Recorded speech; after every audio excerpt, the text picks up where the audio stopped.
ሓደ በሊሕ ሰብኣይ ንመጻምርቱ ኩሉ ነገር ኣይነግራንዩ ስለምንታይ ንኣ ስለዚ ኣምና ዘይኮነስ ንዝምድንኦም ንምሕላው ካብ ዝዛረቦ ዘይዛረቦ ስለ ዝበዝሕ እዩ እዚ እቲ ናይ ክብሪ ምስጢር ኣብ ዝምድና ምዝራብ ብልሓት ክኸውን ከሎ ስቕ ምባል ግን ጥበብ እዩ በሊሕ ሰብኣይ ክብርን ዝምድንኡ ንምዕቃብ ንጓል ኣንስተይቲ ክዛረባ ዘይብሉ 7 ነገራት ኣለዉ ሰላም እንኳዕ ናብ ቻናልና ብድሓን መጻኹም ንቻናልና ሓድሽ እንተሃልኹም ሰብስክራይብ ብምግባር ስድራ ቤትና ይኹኑ ቀዳማይ ፍርሕታቱን ድኽመታቱን ጓል ኣንስተይቲ ብባህሪኣ ካብ ሰብኣይ ድሕንነት ትደሊ እያ ንሳ ከም ዓንዲ ወይ ከም መፀግዒ ጌራ እያ ትጥምቶ ሓደ ሰብኣይ ኩሉ ግዜ ብዛዕባ ፍርሕታቱ ጥራይ ዝዛረብ ክሳብ ክንደይ ዓቕሚ የብለይን ኢሉ ዘማርርን ተስፋ ዝቆርፅ እንተኮይኑ እታ ሰበይቲ ኣብኡ ዘለዋ እምነት ይቕንስ ንሱ ባዕሉ ፈሪሑ እንተሃልዩ ንዓይ መን ከዕርፈኒ እዩ ዝብል ስጋኣት ይሓድራ ስለዚ በሊሕ ሰብኣይ ፍርሕታቱ ባዕሉ ይዋግኦ እምበር ኣብ ልዕሊኣ ጾር ኣይገብሮምን ኣብ ርክብ መሪሕነት ማለት ፀገማት እናሃለዉ ፀኒዕኻ ምኻድ ማለት እዩ ሰብኣይ ድኽመታቱ ኩሉ ግዜ ክዛረብ ከሎ እታ ጓል ኣንስተይቲ ብዘይፍላጥ ነቲ ናይ ምምራሕታርኡ ክትወስዶ ትግደድ እዚ ድማ ነቲ ተባዕታይን ኣንስታይን ዝኾነ ሚዛን የበላሽዎ በሊሕ ሰብኣይ ድኽመቱ ይፈልጥ እዩ ግን ኣብ ክንዲ ምዝራብ ነቲ ድኽመቱ ናብ ጥንካረ ንምቕያር ብስቕታ ይሰርሕ ሓደ ብቑዕ ሰብኣይ እፈርሕ ኣለኹ ኢሉ ካብ ምዝራብ እንታይ ክገብር ኣለኒ ኢሉ ምሕሳብ ይመርፅ ድኽመቱ ንዓኣ ነጊሩ መፍትሒ ኣይረክብን ስለዚ ምስ ርእሱ ይዘራረብ ምስ ኣማኽርቱ ወይ ምስ ዕሩኽቱ ይዛቲ ናብኣ ክመፅእ ከሎ ግን ከም ድልዱል ዓንዲ ኮይኑ ይቐርብ ፍርሕን ድኽመትን ዘይብሉ ሰብ የለን ግን በሊሕ ሰብኣይ እታ ጓል ኣንስተይቲ ኣብኡ ክትዓርፍን ትምርኮትን ከም ትደሊ ስለ ዝፈልጥ ፍርሕታቱ ይዋግኦሎም ድኽመታቱ ይሓብኦሎም ጥንካረኡ ግን የርያ ንሳ ድኽመቱ ክትፈልጥ ዘለዋ ንሱ ነቲ ድኽመት ሰጊሩ ዓወት ምስ መዝገበ ከምዚ ዝበለ ብድሆ ነይርኒ ግን ሰጊሩ ኢሉ ንታሪኹ ክነግራ ከሎ ጥራይ እዩ ሽዑ ንሳ ዝያዳ ተኽብሮን ተኣምኖን ካልኣይ ምስጢር ዕሩኽቱ ዓርክኻ ምስጢር ክነግረካ ከሎ ንስኻ ዓርከ ኢኻ ክትሓበአለይ ትኽእል ኢኻ ኢሉ ተኣማሚኑ እዩ እዚ ምስጢር እዚ ናይቲ ዓርኪ ናይ ውልቀ መንነት እዩ በሊሕ ሰብኣይ ድማ እዚ ምስጢር ናተይ ኣይኮነን ስለዚ ናይ ምዝራብ መሰለ የብለይን ኢሉ ይሓስብ ምስጢር ዓርክኻ ንሰበይትኻ ምዝንታው ንዓርክኻ ምጥላም ጥራይ ዘይኮነስ ንመንነትካ ከም ምስጢር ዘይሕዝ ጌርካ ምቕራብ እዩ ሓደ ግዜ ንሰበይትካ ናይ ዓርክኻ ሕማቕ ታሪክ ወይ ምስጢር ምስ ነገርካያ ንሳ ነቲ ዓርክኻ ብኻልእ ዓይኒ ክትጥምቶ ትጅምር ፀኒሕኩም ብሓባር ክትራኸቡ ከለኹም ንሳ ንዓርክኻ ብንዕቐት ወይ ብጥርጣረ ክትሪኦ ትኽእል እዚ ድማ ኣብ መንጎኹም ዘይጥዕም ሃዋህው ይፈጥር በሊሕ ሰብኣይ ሰበይቱ ንዕሩኽቱ ክተኽብሮም እምበር ክትንዕቆም ኣይደልን እዩ ሓንቲ ጓል ኣንስተይቲ ሰብኣያ ከም ወዲ ተባዕታይ ከም ሰብኣይ ክትሪእያ ትደሊ ወዲ ተባዕታይ ማለት ድማ ቃሉ ዝሕልን ኣብ ናይ ሰባት ሂወት ዘይኣቱን እዩ ኩሉ ሻዕ ናይ ሰባት ምስጢር ትነግራ እንተኮይንካ ኣብ ዓይና ከም ሓመያ ኢኻ ትቁፀር እዚ ድማ ካብቲ ተባዕታይነት ዝብል ክብሪ ይቕነሰካ በሊሕ ሰብኣይ ንርእሱ ከቢድ ሰብ ገይሩ እዩ ዘቕርባ ምስጢር ዓርክኻ ምሕላው ማለት ንዓርክኻ ምኽባር ጥራይ ዘይኮነስ ንርእስኻ ምኽባር እዩ ንሰበይትኻ ምስጢር ዓርክኻ ዘይትነግራ ምስጢራዊ ክትኾና ስለትደሊ ዘይኮነስ ተኣማኒ ሰብ ምዃንካ ክተርያ ስለትደሊ እዩ ሳልሳይ ዘይተረጋገፀን ዘይኽእሉን ዓበይቲ ተስፋታት ቃል ናይ ሰብኣይ መንነቱ እዩ ንሓደ ሰብኣይ ካብ ካልእ ዝፈልዩ ዓብዪ ነገር ቃሉ እዩ ሓደ በሊሕ ሰብኣይ ንሓንቲ ጓል ኣንስተይቲ ክትግበሩ ዘይኽእሉ ዓበይቲ ተስፋታት ንኣብነት ድሕሪ ዓመት መኪና ንገዚእና ቪላ ክሰርሕልኽያ ዓቕሚ ከይሃለዎ ኣይብልን እዩ እዚ ድማ ቃሉ ተዓቢሩ ክብርን መንነቱን ኣብ ቅድሚኣ ስለ ዝወድቕ እዩ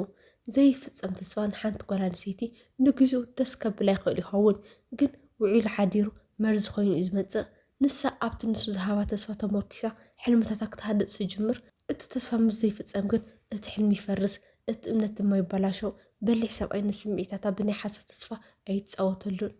ውሕድ ተስፋ ምሃብ ብዙሕ ስራሕ ምስራሕ እዚ ናይ በሊሕ ሰብኣይ ዓብዪ ጥበብ እዩ ሓደ በሊሕ ሰብኣይ ዓብዪ ነገር ክገብር ይኽእል ይኸውን ግን ክገብረልክ እየ ኢሉ ኣይጋውሕን ኣብ ክንድኡ ብትሕትና ክትፅዕርያ ወይ ንሪኦ ይብል ምስ ገበሮ ግን ካብቲ ዝተፀበዩትን ላዕሊ ስለ ዝረኸበት ኣኽብሮታን ፍቕራን ዕፅፊ ይኸውን ካብቲ ክገብር ኢሉ ዘይገብሮ ሰብኣይ ንላዕሊ እቲ ኣይበልኹን ግን ገይረ ዝብል ሰብኣይ ይምስጥ በሊሕ ሰብኣይ ንተስፋታት ከም ዕዳ እዩ ዝሪኦም ቃል ምሳብካ ክሳብ ትፍፅሞ በዓል ዕዳ ኢኻ ስለዚ ነታ ጓል ኣንስተይቲ ወትሩ ዘተኣማምን ሓቀኛን ኣብ ግብሪ ተመሰረተን ተስፋ ጥራይ ብምሃብ ልባ ይገዝእ ተስፋ ኣይተብዝሕ ተግባር ግን ኣርኢ እዚኣተ ምስጢር ራብዓይ ሙሉእ ቁጠባዊ ምስጢሩ ኣብ ቁጠባዊ ሂወት ወትሩ ንላዕልን ንታሕትን ኣሎ ሓደ በሊሕ ሰብኣይ ንኩሉ ዝመፅእ ንኣሽቱ ቁጠባዊ ስጋታትን ዕዳታትን ንሰበይቱ ኩሉ ግዜ ኣይነግራን ስለምንታይ ንሳ ብዛዕባ ፅባሕ ከይትጭነቕን ኣብ ውሽጢ ቤት ሰላም ንክህልዎን ንሱ ነቲ ብድሆ ባዕሉ ወይ ምስ ሰብ ሞያ ይፈትሖ እምበር ንዓ ገንዘብ የለይ ወርቅን ካስሪና በላ ኣይጨንቃን ንሳ ኣብኡ እምነት ክህልዋ ንሱ ድማ ድልድል መከላኸሊ ክኳና ይመርፅ በሊሕ ሰብኣይ ንስድራ ቤቱ ዘይተፀበዩ ፀገም ምስ መፅእ ዝጥቀመሉ መሐለዊ ገንዘብ ወይ ጥሪት ይሕዝዮ ነዚ ምስጢር እዚ ሙሉእ ብምሉእ ዘይነገረሉ ምክንያት እቲ ገንዘብ ንዘይተደልዩ ወፃኢታት ንኸይውዕል እዩ ንሳ ገንዘብ ኣለና ኮይላ ብዝተረኸበ ኣጋጣሚ ንኸይተጥፍኦ ንሱ ግን ከም ዘይብሉ ኮይኑ ብምሳል ንመፃ ውሕስነት ስድራ ቤቱ ይጥቀመሉ ኣብ ባህርያዊ ስነ እምሮ ገንዘብ ምስ ስልጣን ይተሓሓዝዮ ሓደ ሰብኣይ ቁጠባዊ ምንቅስቃሱ ሙሉእ ብምሉእ ንሰበይቱ ጥራይ ዝሓደገ ወይ ኩሉ ምስጢር ዘውፅእ መሪሕነቱ ናብ ኣይመሓላለፍሎ ማለት እዩ በሊሕ ሰብኣይ ግን ንሱ እዩ መራሒ ንሳ ክትፈልጦ ዝግባእ እኹል ሓበሬታ ሂባ ነቲ ዓብዪ ስእሊ ግን ንሱ ይቆፃፀሮ ምስጢር መሓዝ ማለት ምጥላ ማለት ኣይኮነን በሊሕ ሰብኣይ ንቤት ዝኸውን ገንዘብ ብግልፅነት ይቕምጥ ንመፀ ስድራ ቤት ዝኮነ ግን ብጥበብ ይዕቅብ እዚ ንዓዓ እውን ሰላምን ውሕስነትን ዝህብ ጥበብ እዩ ሓምሻይ ንእሽቶ ወፃኢታት ምቁፃር ሓደ ሰብኣይ ኩሉ ግዜ ሳንቲም ክቆፅር ከሎ ኣብ ዓይኑ ጓል ኣንስተይቲ ፀቢብ ኮይኑ እዩ ዝረአ ጓል ኣንስተይቲ ሰብኣያ ከም አንበሳ ዓብዪ ነገር ዝሓስብ ጌራ ክትሪኦ ትደሊ እቲ ንኣሽቱ ሳንቲም ዝቆፅር ሰብኣይ ግን ካብቲ ዓብዪ ስእሊ ወፂኡ ናብ ንእሽቶ ረሳሕ ነገራት ተዋፈረ ይመስል በሊሕ ሰብኣይ ክብሩ ንምሕላው ክብል ንኣሽቱ ወፃኢታት ኣይዛረበላን መብዛሕትኡ ግዜ ጓል ኣንስተይቲ ነቲ ናይ ውሽጢ ቤት ጉዳይ ዕዳጋ ምግቢ ፅሬት ንሳ እተመሓድሮ ንሳ ኣብቲ ንኣሽቱ ሳንቲም ጌጋ እንተገበረት እኳ ሰብኣይ መፅኡ ክንዲዚኣ ሳንቲም ኣበይ ከደት ክብላ ከሎ ንመንነታን ንውዓታን ከም መንዓቅ ይቁፀር በሊሕ ሰብኣይ ብሓፈሻ ቤተይ ብሰላም ትመሓደርላ ኢሉ ይሓስብ እምበር ኣብቲ ዝርዝር ኣይኣቱን እቲ ዝገርም ነገር ሓደ ሰብኣይ ንሰበይቱ ንምንታይ ጥፊኡ ኢሉ ምስ ዘጨቕጭቃ ንሳ በዓላ ዝያዳ ሓላፍነት ይስምዓ ንሱ እኮ ይኣምነኒ እዩ ስለዚ ኣነ ባዕለይ ክጥንቀቕ ኣለኒ ኢላ ንገንዘቡ ክትዕቀበሉ ትፅዕር ብኣንፃሩ ኩሉ ሻዕ ዝጨቃጨቕ እንተኮይኑ ግን ኣይዓርፍን ኢላ ክትሓብአሉ ትጅምር ንእሽቶ ወፃኢታት ዘይምቁፃር ማለት ብላሽ ምኻን ማለት ኣይኮነን እኳ ደኣስ ልግስናን ብስለትን እዩ ሓደ ሰብኣይ ንሰበይቱ ንእሽቶ ነገራት ኣይትቁፀርለይ ዝብል ስምዒት ክትሕዝ ምስ ዝገብራ ንሳ ኣብኡ ዘለዋ ኣድናቆት ይውስኽ ኣብቲ ሰብኣይ ውሕስነት ትረክብ በሊሕ ሰብኣይ ብሳንቲም ዘይኮነስ ብፍቅርን ብክብርን ሃብታም ዝኸውን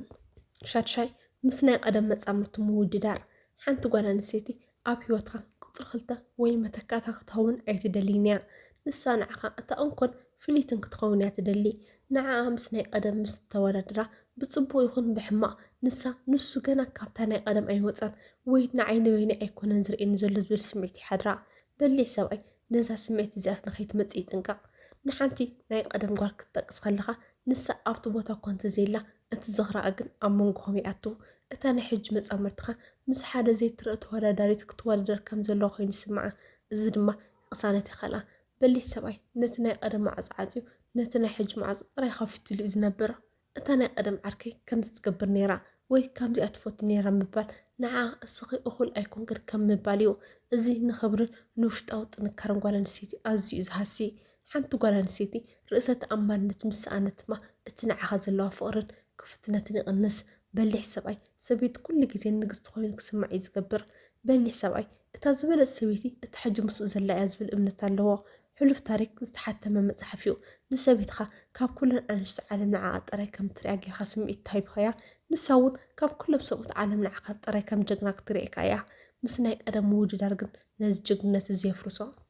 ሻውዓይ ብዛዕባ ስድራ ወይ ዕሩኽታ ሕማቕ ምዝራብ ንሓንቲ ጓል ኣንስተይቲ ስድራ ፀገም ክህልዎ ይኽእሉ እዮም ብዛዕባኦም ክተማርር ትኽእል እያ ግን ንስኻ ልክዕ ኢኺ ኣቦኹ እኮ ከምዚ እዩ ወይ ኣዴኺ እኮ ከምዚኣ ክትብል የብልኻን ንሳ ክትነቕፎም ትኽእል እያ ምክንያቱ ናታ ስለ ዝኾኑ ንስኻ ግን ናይ ምንቃፍ መሰል የብልኻን በሊሕ ሰብኣይ ስድራ ቅዱስ ምዃኖም ይፈልጥ ብዛዕባ ስድራ ወይ ዕሩኽታ ሕማቕ ክትዛረብ ከለኻ ንዓኣ ኣብ መንጎ ኢዶ ወይ ኣብ መንጎ ትመርፂ ዝብል ዘይተባሃለ መማረፂ ትህብ ኣለኻ እዚ ድማ ኣዝዩ መሳቀይ እዩ መብዛሕትኡ ግዜ ሰብ ናብ ደሙ እዩ ዝውግን በሊሕ ሰብኣይ ንሰበይቱ ኣብ ከምዚ ዝበለ ናይ ስነ ኣእምሮዊ ውጥረት ኣየእትዋን ኣብ ክንድኡ ምስ ስድራ ፅቡቅ ርክብ ንክህልዎ ይሰርሕ ንዕሩኽታ ክትለቅፍ ከለኻ ከምዚኣቶም ዝበሉ ሕማቃት ሰባት ከመይ ጌርካ ክትመርፂ ትብላ ከም ዘለካ እዩ እዚ ድማ ንዓኣ ከም ዓሻ ወይ ሰባት ምምራፅ ዘይትኽእል ጌርካ ከም ምቁፃር እዩ በሊሕ ሰብኣይ ንዕሩኽታ እንተዘይፈትዮም እኳ ንናታ ምርጫ ክብረላ ሕማቅ ዕሩኽቲ እንተሃልየምዋ እኳ ብጥበብ ምስ ክስቶ ክትውዕል ከለኺ ባህሪ ክቅየር ኢሉ ነቲ ፅሩይ ይዛረብ እምበር ነቲ ሰብ ኣይፃረፍን እዩ ስድራ ቤት ክሳብ መወዳእታ ኣለዎ ሓደ መዓልቲ ምስ ስድራ ክትራኸብ ክትበልዕ ክትሰቲ ኢኻ ሕማቅ ተዛሪብካ እንተነጊርካያ ግን ኣብቲ ናይ ስድራ ቤት ምትእክኻብ ዘይጥዑም ስምዒት ይፍጠር ንሱ እውን ንቤተሰበይ ኣይፈትዎምን ኢላ ስለትጭነቕ ካብ ስድራ ክትሓብአካ ትጅምር በልሕ ሰብኣይ ንመፅእ ሰላም ክብል ንኩሉ ሰብ ብክብሪ ሒዞ ንሳ ምስ ስድራ ወይ ምስ ዕረክታ ክትበኣስ ከላ ናብ መን እያ ትመፅእ ናባኻ ንስኻ ግን ሽዑ ካብ ቀደሞም እውን ሕማቃት እዮም እንተልካያ ንሳ ዝያዳ እያ ትጉሂ በልሕ ሰብኣይ ኣብ ከምዚ ግዜ ኣይትጨነቂ ክዕርቑ እዮም ወይ ንሳቶም እኮ ይፈትውኹም ኢሉ ይህድኣ ሽዑ ንሳ ከም ዓቃብ ሰላም ክትሪኤካ ትጅምር ብዛዕባ ስድራ ሕማቅ ትዛረብ እንተኮይንካ ንሳ ድሓር ኣብ ስድራ ዝኾነ ፀገም እንተጋጠመ ንዓኻ ይትነግረካን እያ ነጊርዮስ ከይትሸቐሎ ወይ ከይነቕፎም ኢላ ትፈርሕ እዚ ድማ ኣብ መንጎኹም ዘሎ ናይ ምስጢር ምልውዋጥ የቋርፆ በሊሕ ሰብኣይ ኩሉ ሻዕ ክፉት ማዕፆ ኮይኑ ክረአ ይደሊ በሊሕ ሰብኣይ ንሰበይቱ ጥራይ ዘይኮነስ ነቲ ንዓኣ ዘካበበ ዓለም ስድራ ቤትን ዕሩክትን እዩ ዘኽብር ንሰበይትካ ክትሕጉስ እንተደሊኻ ንዝፈትዎም ሰባት ኣኽብረሎም ንሳቶም ሕማቃት እንትኾኑ እኳ ንስኻ ግን ብጥበብ ረሓቕ እምበር ብቓላት ኣይትተንክፎም እዚ ናይ ብስለትን ናይ ዓብዪ ሰብኣይን ምልክት እዩ ሓደ በሊሕ ሰብኣይ ንመፃሙርቱ ኩሉ ነገር ዘይነግረላ ንዓኣ ስለዘይኣምና ወይ ምስጢር ስለዝፈቱ ዘይኮነስ ንዝምድንኦም ካብ ዝሃሲ ነገራት ንምክልኻል ዝጥቀመሉ ዓብዪ ናይ መሪሕነት ጥበብ እዩ ዝምድና ልክዕ ከም ሓደ ዓብዪ ህንፃ እዩ